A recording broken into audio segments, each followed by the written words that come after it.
Un arbuste qui est dans les jardins depuis la nuit des temps, ce sont les rhododendrons qui sont des arbustes magnifiques, surtout au début du printemps. Je vous montre comment les entretenir, mais surtout comment favoriser la floraison. Le sol est primordial, il faut favoriser l'acidité au niveau du sol. Privilégier du terreau terre de bruyère si vous comptez en planter dans votre jardin. Il va falloir apporter du broyat de pin pour, en se décomposant, qu'il puisse apporter les sels minéraux et l'acidité au sol.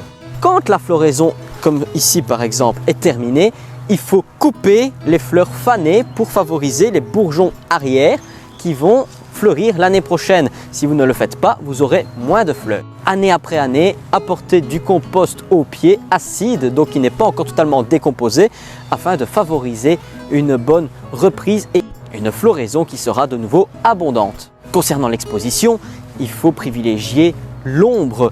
La mi-ombre est possible, mais privilégiez alors le soleil du matin ou très tard au soir et l'ombre l'après-midi. Il déteste avoir le feuillage au soleil qui peut brûler. Si vous avez un coin de jardin plus dans le style sous-bois avec des grands arbres ou même des fruitiers, c'est l'occasion de les planter en dessous. Si vous devez rabattre complètement votre rhodo car il devient trop grand, vous pouvez le faire après la floraison. Taillé à la hauteur que vous souhaitez, il redémarrera aussi vite. Le contenu vous a plu, n'hésitez pas à partager et à vous abonner.